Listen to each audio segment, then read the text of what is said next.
Welcome to this 28th episode of Partition Lecture Series organized by Center for Language, Translation and Cultural Studies of Netaji Subhash Open University, West Bengal. Professor Sara Ansari, who is with us, is one of the remarkable researcher, I would say, whose work has immensely enlightened us in this field with her pioneering books on partition, namely Partition Afterlife, Migration, Community, and Strife in Sindh, 1947 to 1962, published in 2005. And another one prior to this book is Sufi Saint and State Power, The Peers of Sindh, 1843 to 1947, published in 1992. The different stories of partition afterlife of Sindh have been thoroughly and significantly and insightfully researched by Professor Sara Ansari. However, she has many titles to her credits, but to me, as a general researcher on partition, I would strongly recommend this book and very fascinating books. And I would say that these two books may be marked as an important intervention in the field of partition studies of our subcontinent. And I would like to express my deepest gratitude and to Professor Sara Ansari for accepting our invitation. And I express my deepest gratitude to Professor Sara Ansari. She has taken this trouble to say a few words, mainly about Sindh migration, which is her topic today. Now, I'd like to request Professor Sara Ansari to deliver the 28th lecture of Partition Lecture Series. Well, thank you very much for that very, very generous introduction and welcome to me. I'll just say a quick thank you to NSOU and obviously to Professor Malan Kumar Mandal for inviting me in the first place. It's been very interesting to hear about the project that, as you say, has been going on now for a decade or so. And to have that much recorded material, it's sounds like an invaluable contribution that's being made. I want to just quickly share my slide. In a sense, the introduction to my talk has already flagged up. And as my title for my talk also underlines, the partition of 1947 from a Sindh or Sindhi perspective was first and foremost about partitioning people rather than territory. Yes, Sindh became tense or tenser towards the end of 1947, early 1948. And the fear, if not the reality necessarily, of communal violence was enough to encourage many non-Muslim Sindhis to emigrate. But the lack of, I suppose, extreme communal violence, the absence of a territorial partition, despite a significant demographic one, led scholars, I think, for some time to treat Sindh as something of a footnote in the broader partition story. So this, however, started to change as a, I suppose, approach really from the early 21st century. I've just put up some books here on the screen in front of you that show the direction of travel from the work of somebody, from Wazira Zamindar's Long Partition that came out in 2007. There was my own book, which others have kindly referenced already, Life After Partition, that was 2005. I mean, we tried to address some of the gap, let's say, but in the main, at least in my case, more of my focus was on Muslim refugees coming to Sindh from North India, or how they got resettled in Sindh, ideas about Muslim belonging, and the beginning, I should say, of Sindh's disenchantment, let's call it, with what Pakistan in reality seemed to offer. Obviously, there was one notable exception, Nandita Bhavani's 2014, The Making of Exile, Sindhi Hindus and the Partition of India. She focused on individual experiences, in particular, relying on a rich record of oral interviews and memoirs of Sindhi partition refugees, something that had been pioneered already by scholars such as Saz Agarwal to illustrate the uncertainties, let's call them, of the time. And then I couldn't find an illustration of it, but I think another more recent effort to ensure a better balance is the work of Uttara Shahani, whose PhD in 2018, which was called Sindh and the Partition of India, 1927 to 1952, is currently being turned into a book. So hopefully before not too long, her work will be more accessible to people like yourselves. And then there was my own book, Boundaries of Belonging, which also sought to fill in some of the continuing gaps. So I suppose in my talk today, I want to draw attention to partition's impact from a Sindh perspective. I want to share some of the experiences of people who both came and went from the province thanks to partition. I may go into a little bit too much detail, but it's exciting for me to be able to share some of this detail because, as others before me have said, Sindh, it's not the place that people necessarily know that much about. And I hope by doing this, what I'll do is signal the importance of acknowledging the implications of partition for places outside the regions, the hotspots, let's call them, such as Punjab, Bengal, that are most closely associated with the impact and fallout from partition. After all, the lives of many people in other parts of South Asia were profoundly affected as well. And hence their experiences, this is how I would see it, absolutely form part of the wider partition narrative. When it comes to Sindh and Sindhis, as well as the many Hindus and Sikhs from the Punjab and Bengal who made India their new home, other groups of refugees who arrived there in the wake of partition included non-Muslims from Sindh. So Sindh, a majority Muslim province that found itself entirely within West Pakistan, thanks to partition, and to which many Urdu-speaking migrants from India arrived, drawn by being Pakistan, or Karachi at least, being Pakistan's first capital city, and Karachi, the mega port city of Sindh. And of course, there were Sindhi Muslims themselves who had to get to grips with the upheavals taking place around them. So partition affects both people leaving, people coming, but the people who stayed there throughout. Hence, for Sindh, I think the main impact of partition was undoubtedly demographic. So unlike Punjab, unlike Bengal, I'm sure everyone here today appreciates this, there was no reworking of its boundaries. Sindh remains territorially intact. But like the Punjab, like Bengal, like other parts of the subcontinent, such as Assam that was mentioned earlier, partition triggered a major restructuring of the province's population, so departing Hindus and Sikhs, making way for Muslims arriving from the Indian side of the new border. Now, I want to begin, I suppose, by underlining that Sindh, like I said earlier, was not hugely troubled by the communal tensions that plagued other parts of India prior to independence. I mean, in my experience, I find to this day, Sindhis take pride in what they see as the sort of syncretic religious traditions of their stretch of the Indus Valley, which maybe played a part in sort of damping down some of that communal tension. But it doesn't mean that Sindh was completely free of this tension. Periodic outbreaks of communal tension had featured there from the 1920s really onwards, and the RSS also developed a support base in the province from the late 1930s onwards. Moreover, politically active Sindhis fell into a number of different camps in the years that immediately preceded partition.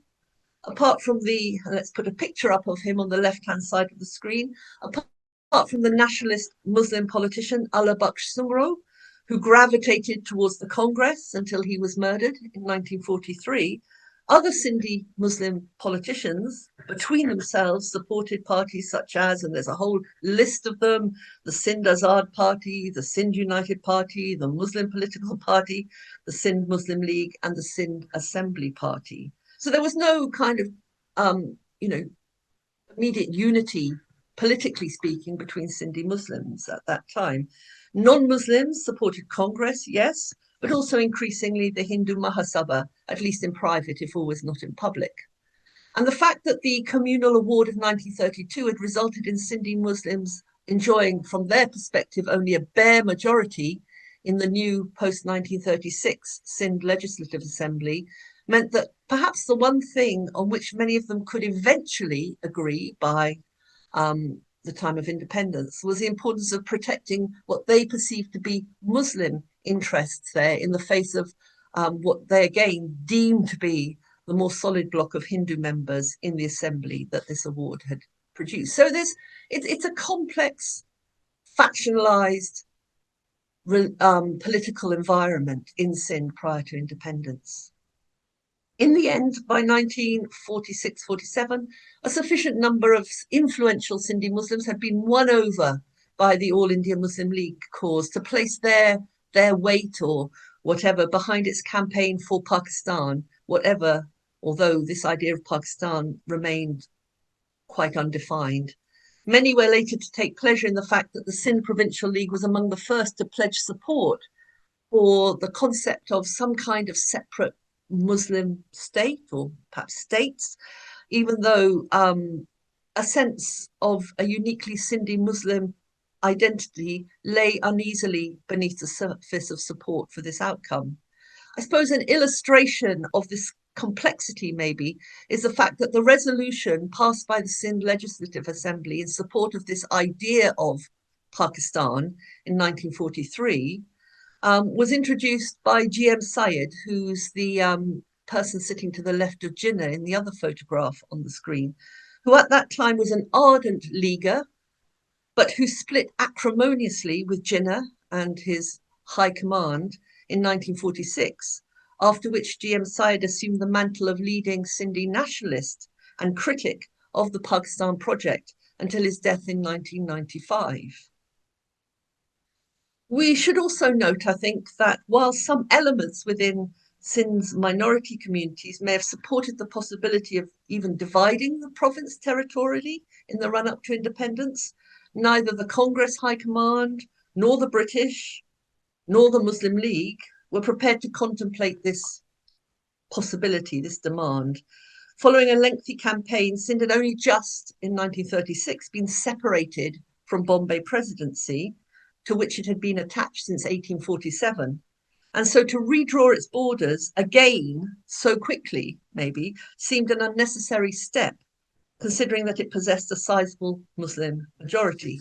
At the time of partition, the population of Sindh was approximately, let's say, 27% non-Muslim and about 71% Muslim. Doesn't quite add up, but it's that kind of proportion, though some would propose that the non-Muslim share was nearer to 30%. By 1947, to complicate the picture further, there were signs of a permanent divide between Sindhis who were previously Congress loyalists and the All India Congress Committee.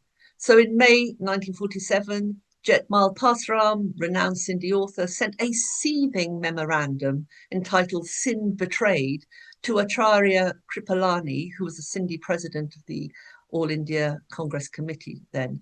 And in it, he accused both the League and the Congress of mortgaging the rights of both Sindhi Muslims and Hindus to non-Sindhi interests. He's on the left-hand side of our screen here. Around the same time, another high-profile Sindhi Hindu, Chotaram Gidwani, on the right-hand side of my screen at least, raised, and who was leader of the Sindh Provincial Congress Committee, raised the idea of partitioning Sindh in Delhi, but other Congress leaders ignored him. And I've just got a letter here. I'm not going to read it all out, but this was sent by somebody in Nawabshah to Kripalani. It's quoted in Shahani's study, but basically it's calling out the Congress leadership for not considering the proposals which are being put forward to it. You know, why isn't a separate province for Hindus in Sindh being even contemplated? But in the event, when independence took place in 1947, Sindh escaped the communal violence on the scale experienced elsewhere in North India, certainly. On the other hand, the province and its people were plunged into a drawn-out period of population upheaval. As one of the earlier speakers said, I mean, the kind of movement of people across the border between Sindh and what had become India in both directions didn't happen overnight. It took place over, I suppose, many years, really. Muslims from elsewhere, but particularly from North India, and hence Urdu speaking, arrived in large numbers. Yes, around 1947, 48, but also in the early 50s. And in similar fashion, substantial numbers of non-Muslim Sindhis began to leave, albeit over the months and years that followed. So I think there's a kind of parallel or similarity here, much more with the Bengal partition experience than, say, what happened in the Punjab. When in early 1940, June 47, the British announced their plan to partition India, Sindhis, irrespective of religion, on the whole reacted unfavourably to what was being proposed, but did so for different reasons. Local Muslim League supporters were opposed to the division of Muslim majority provinces, so Punjab and Bengal, that this plan entailed, while Sindhi Hindus in the main wanted an undivided independent state, an undivided independent India, and so were daunted really by the prospect of becoming even more of a minority community than was already the case under the partition arrangements. In line with developments elsewhere, a special session of the Sindh Legislative Assembly was convened in June to vote on whether the province would participate in the existing Constituent Assembly or in a new Constituent Assembly consisting of representatives from provinces that would be forming Pakistan. And in the event, it voted 33 to 20, I think it was, in favour of joining the latter. Maybe a foregone conclusion, bearing in mind the sort of the numbers. And the result was greeted by loud cheering on the part of Muslim League supporters, who immediately hoisted their party's flag over the Assembly building, over the Sindh Secretariat. But despite high feeling both before and after the vote, the city basically remained quiet. Fears about the future position of local non-Muslims, meanwhile, were being reinforced in public perception by the transfer of funds out of Sindh to other parts of India. And this volume of financial one-way traffic was substantial. By early July, the total capital reportedly removed from Sindh was estimated at between 200 to 300 million rupees. Even the leading Muslim politician, Sir Ghulam Hussain Hidayatullah, was rumoured to have sent a large sum of money to a bank in New Delhi, so keeping his options open. And concern at this flight of capital resulted in an ordinance which permitted the official requisition of movable property and so effectively prohibited, in practice, the transfer of funds from continuing. And from the viewpoint, I suppose, of Sindhi Hindus, the reality of what partition might well mean for them started to hit home more forcefully in the weeks leading up to the 14th, 15th of August. On the, again in June, for instance, the Sindh government took over DJ Sindh College, supposedly in order to prevent it from collapsing, when many Hindus were expected to leave the province in the near future. And Hindus really were kind of keeping, let's say, at the heart of this college, of its activities, and without them, this raised a big issue of how these could be continued. Karachi, meanwhile, had been identified as the new, albeit initially temporary, capital of what was becoming Pakistan. So as the largest, most cosmopolitan city to be found in West Pakistan, I mean, there's an argument that the capital could have been Dhaka over in East Pakistan, but I think we all appreciate the tensions that were going to develop between East and West Pakistan very quickly after 1947. Anyway, Karachi, with its well-established business infrastructure centered on its port, was the obvious choice to those who were driving this project at the time. So July and August 1947 were taken up with trying to relocate Pakistan's share of officials and equipment from Delhi. A major problem, however, was the lack of local or suitable local space. Karachi's population had increased in size to nearly 400,000 in 1947, but thanks to the Second World War, building work had not kept pace with the growth that had taken place since 1939. So fitting in these newcomers, something like 7,000 officials and their families, proved very difficult. Officials were advised not to bring their families with them at this early stage, though obviously people didn't want to be separated for more than a few months at most. And the process of establishing the new Pakistan government in Karachi was further complicated by the determination of the Sindh provincial authorities to remain based there in the city rather than relocating their headquarters to the city of Hyderabad. Large numbers of tents, other temporary shelters were constructed on the outskirts, at least in those days it was the outskirts of the city. Proposals were apparently even made to take over all the houses in Karachi's red light district, where it was estimated something like 2,000 people could be absorbed. Anyway, Sindhi Muslims, let's call them, may have supported the idea of Pakistan at particular moments before 1947, but soon started to voice concerns regarding what their province's place in the new state would be. Judging from contemporary newspapers, apprehension about Sindh's place in Pakistan included worries that the province would be swamped with an inflow of people, not just from across the new border, but also from other parts of the new state itself, and therefore result in Sindhi interests being reduced to an insignificant position. Obviously, to begin with, compared with places further north in the Punjab or over in the east in Bengal, Sindh's experience of refugees moving in both directions was relatively limited. You see some of the contemporary images of the city at the time. But we have to recognize that Karachi had that pulling power that came from it being the home of the new government, access to jobs, access to, well, hopefully financial security, access to business connections, business opportunities. So it didn't take long for the city's population of about 350, 400,000 in 1947 to start to swell.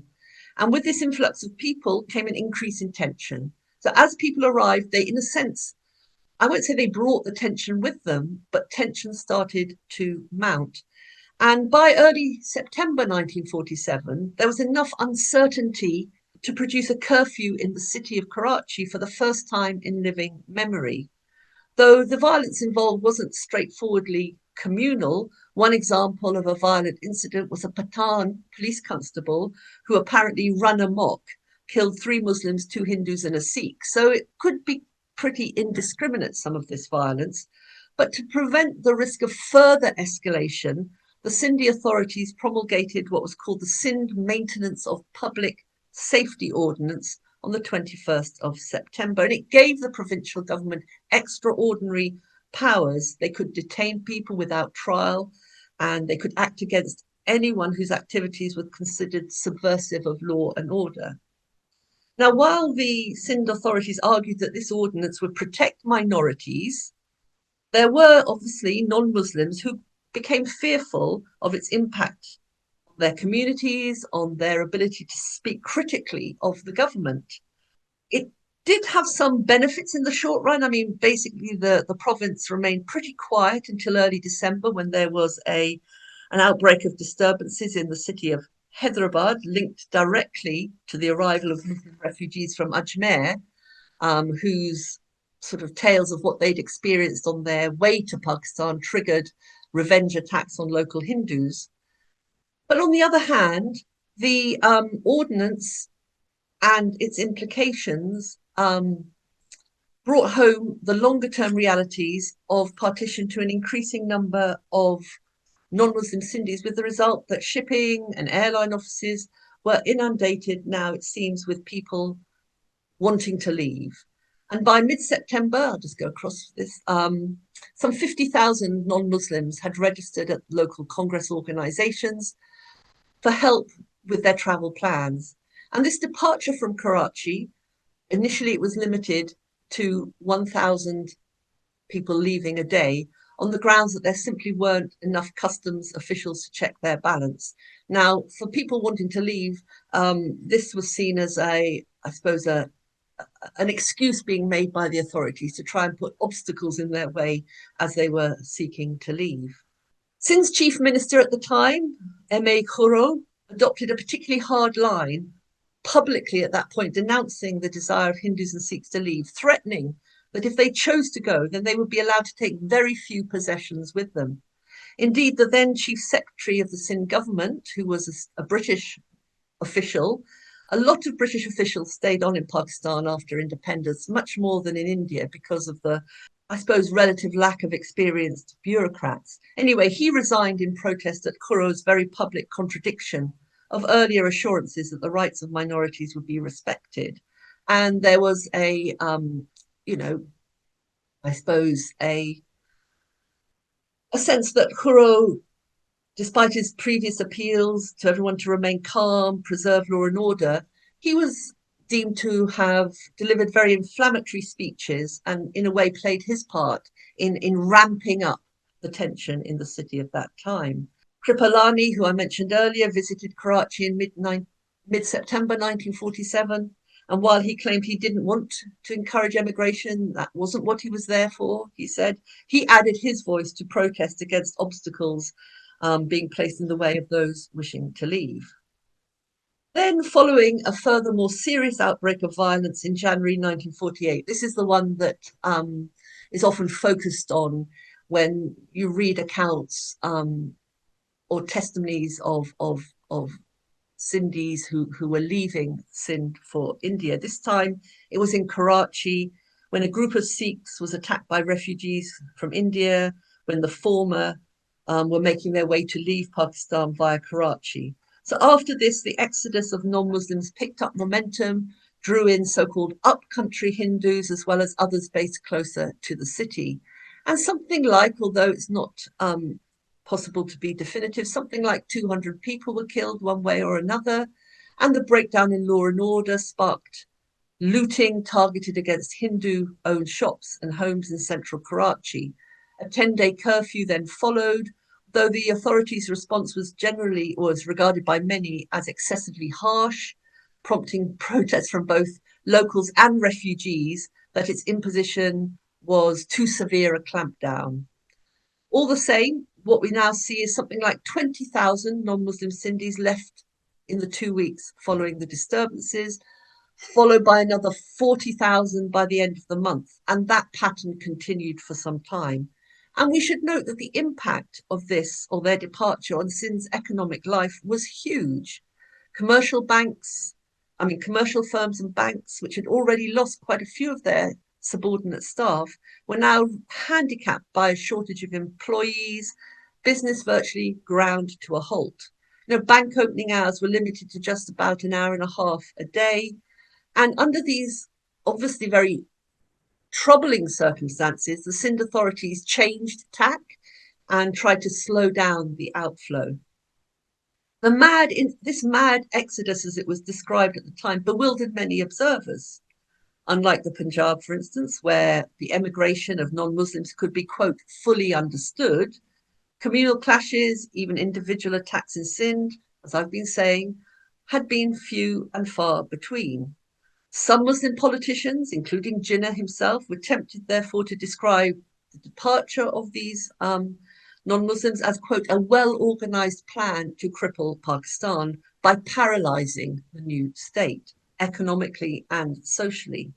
And indeed, the crisis generated a great deal of public discussion about the position of minorities more generally within Pakistan, with national leaders like Jinnah, like Liaquat Ali Khan, balancing, let's say, their accusations that well-organized agitation in India was helping to force Muslims to leave for Pakistan, with reminders that their government, like its Indian counterpart, had made solemn promises to protect all minorities, to oppose any policies that would result in the deliberate uprooting of minority groups.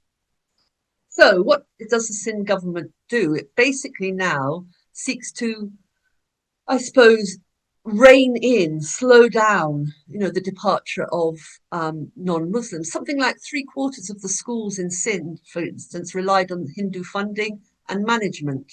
College and school student bodies were something like 65% and 60% Hindu, respectively.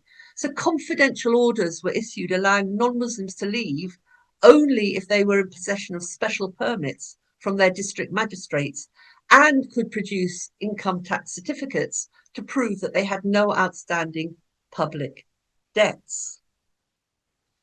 In January, Kuro stated that although Sindh had cheerfully accepted refugees from all sides, the stage had been reached when it was imperative to put a brake also on new arrivals. So he didn't want people leaving, the Sindh government. They didn't want, in a sense, too many more people coming in. In his view, it was necessary to limit the number of incomers on the grounds that, quote, for every one Hindu who has left, 2 Muslims have come in. And this created problems with the central Pakistani authorities, and refugee spokesmen condemned what they described as the provincialism of the Sindh authorities when it came to the treatment of incoming refugees. And the central authorities wanted Sindh not to slow down the number of people coming in, but actually admit the maximum number possible in order to relieve pressure that was steadily mounting in the Punjab. And an incident that brought into the open the so-called battle for Karachi, as contemporaries were calling it, in this kind of conflict, let's say, between the two sets of authorities based in Karachi, was difference of opinion over the export of industrial goods. And there's the famous case in February 1948 when the Sindh government had issued export permits for machinery belonging to the Hindu-owned business, the Dalmia cement factory. But then this was attacked in the refugee press, with the outcome that the central government stepped in and announced that it would directly control the licensing of all exports from Karachi. So what we're seeing in Sindh during this period is both tension between Muslims and non-Muslims in a sense, which is leading to non-Muslims leaving. We're seeing Muslims coming over the border from India, but we're also seeing tension starting to show itself between the Sindhi authorities and the central Pakistani authorities, all operating in this same city at that time. And I think the situation looks set to become even more complicated still by the arrival a bit later in the year of Punjabi refugees whom the Sindh authorities wanted to get resettled in the Sindhi countryside on the grounds that there wasn't enough space or resource in the Punjab or West Punjab to accommodate them there. So according to contemporary reports, the arrival of this kind of set of further refugees via West Punjab inflamed the latent provincial jealousy, and serious tension was reported to exist between local Sindhi peasants and these kind of incoming Punjabi refugees, and frequent quarrels over the allocation of evacuee land now took place. So you can see that it's not a straightforward black and white situation in Sindh during this time. It's complex and it's complicated. As far as those leaving Sindh, thanks to partition, well, Sindhi refugees went in their largest numbers, at least to begin with, to Bombay City, to the wider Bombay hinterland. And I think, as it's well recognized, Sindhis maintained that they had a right to seek rehabilitation in that part of Western India because of their historic ties with that part of the subcontinent. Refugees from Sindh also sought shelter in princely states like Kathiawar, Kutch, Rajputana, the Central Indian Agency, in addition to spreading out in varying numbers to other parts of India, something again that was highlighted right at the start of this evening's gathering. Indeed, these migrants often deployed older and diverse networks to facilitate migration and resettlement across India, but also abroad. For instance, many merchant families left for Bombay, like I said, other parts of India where their firms had already branches or where they already had business links. According to the Dubai-based Tatai Bhatia merchant, Maganmal Pancholia, the Bhatias, quote, clustered themselves within Mumbai, being strategically close to the Arabian Gulf, in other words, the region with which the Bhatias had historic trade links. And I haven't mentioned, but it needs to be said, that Sindhi merchant traders had global links dating back to the 19th century, if not earlier. And these were, in a sense, came into play in the period after partition. Going back to this particular account, he describes how he remained in Dubai himself, while others in the family went back to Tata, which is a town, an important city really within Sindh. They went back there to escort women and children to India. One brother and his father first took over 100 packages of their belongings to Kutch, where they left them in a refugee camp, then returned to Tata to bring the others to Bombay, where another brother had already rented a home. So you can see a kind of coming and going again, which kind of, I suppose, challenges this idea that we've had when we think about partition through a Punjab lens, at least, of travel and movement being in one direction and one direction only. There's a kind of coming and going that we see taking place. Eventually, the family bought a plot of land in Kandivali, constructed their own house. He described this as striking roots in Bombay, despite his family then spreading out and settling in countries in the Gulf. So in this way, I suppose Bombay became a place of return, a kind of cultural heart, a point of almost pilgrimage, it's been suggested, for Sindhi merchant communities, even as they continued to live outside India. And it was an important node for worldwide Sindhi interconnectivity. And while, just to show you a map that gives a sense, I mean, this is not from that period, but, you know, that gives a sense of where Sindhis were located worldwide, thanks to those kind of global sort of interconnectivities. And while it had previously been common to the merchant communities of Sindh that they had almost never taken their families abroad with them or settled there permanently. So the men went, the women, children stayed behind in places like Hyderabad or Shikarpur. Partition irrevocably changed the nature of merchant circulation in ways that affected both men and women in those families. So before partition, the wives of merchants may have migrated within Sindh or maybe just across the border into somewhere like Kutch, but they didn't usually cross international boundaries. They grew accustomed, in other words, to living without their husbands for extended periods of time. But the years after partition thus saw a gradual reunification of these families. More generally, by the 1950s, displaced Sindhis had been resettled in centres such as, and famous names now, thanks to the work of scholars who have focused on this migration. Adipur, Gandhidham, Ulhasnagar in today's Gujarat and Maharashtra. There were 24 camps in Bombay province alone. The largest was at Kalyan Military Barracks, later renamed Ulhasnagar, some 55 kilometers away from Bombay city. Officially, about 80,000 refugees lived in that camp, but the number was almost certainly higher. Many refugees also moved to UP, with the cities of Agra and Lucknow in particular acquiring sizable Sindhi communities. And as Shahani points out, the evacuation of and resettlement of Dalits and scheduled caste migrants remained grossly inadequate. So in other words, while so-called caste Hindus moved in much greater numbers, Dalits, scheduled caste Hindus remained behind in Sindh. And this was due to both Pakistan's unwillingness to let them emigrate. In her it's a Modern Asian Studies article just published in June this year that looks directly at the plight, let's call them, of Sindh's sweeper communities. So Pakistan was unwilling to let them emigrate, but also the Indian government was unsympathetic in terms of its response to their predicament. Like government servants from Sindh who had opted for India, some scheduled caste peasant groups sought to head for India, but met with much less success. You know, the arms weren't nearly as widely open to them as it had been to the others. By late 1947, the homes of Sindhis who already lived on the Indian side of the border were beginning to overflow. But the presence of networks, kin and family was no guarantee of easy acceptance for these refugees.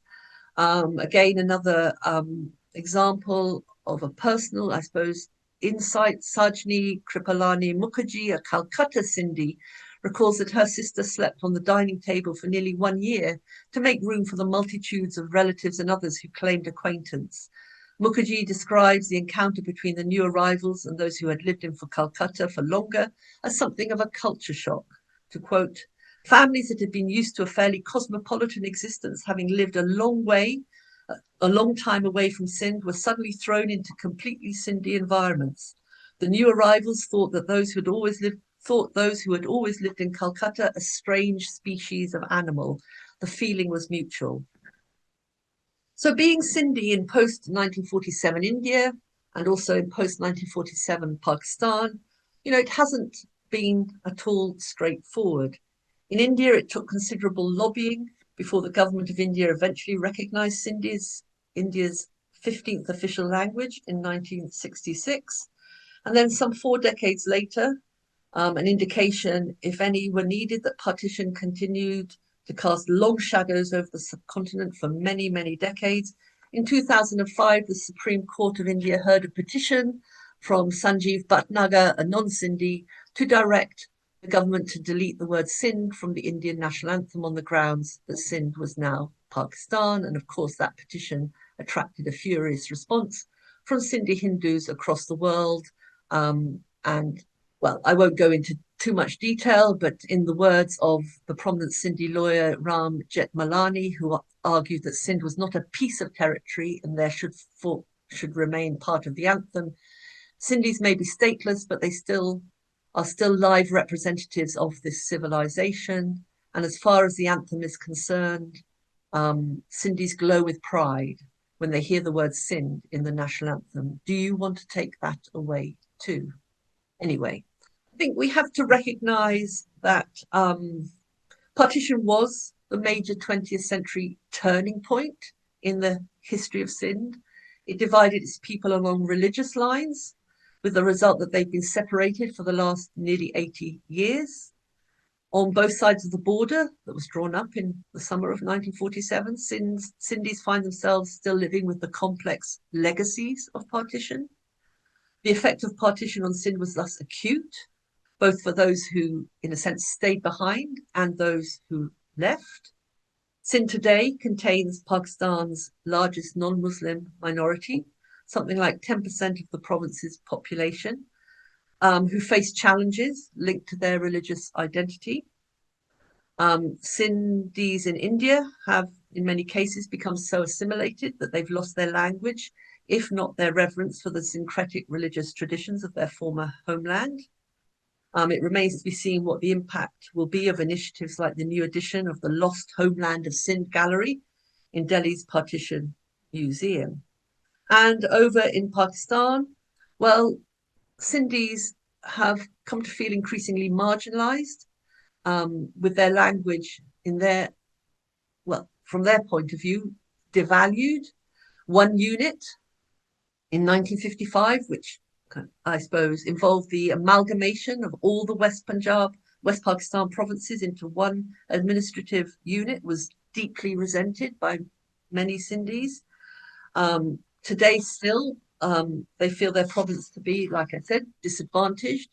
And if we just take, for example, a report by the World Bank, according to its report, Securing Sindh's Future, Prospects and Challenges, Sindh possessed the narrowest distribution of land ownership in the country, with 1% of all farmers there owning 150% more land than the combined holdings of 62% of its small farmers. So, as the report went on, Sindh has the highest incidence of absolute landlessness, highest share of tenancy, and lowest share of land ownership in the country.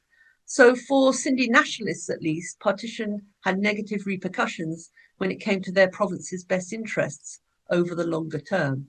And whether you are a Sindhi in Pakistan today, whether you're a Sindhi in India, or whether you're a Sindhi living somewhere else in the world, partition 1947, as I said, was an immensely important collective experience. And I think we have, if nothing else, we need to I just want to emphasize that point at the end of this lecture. So thank you very much for listening.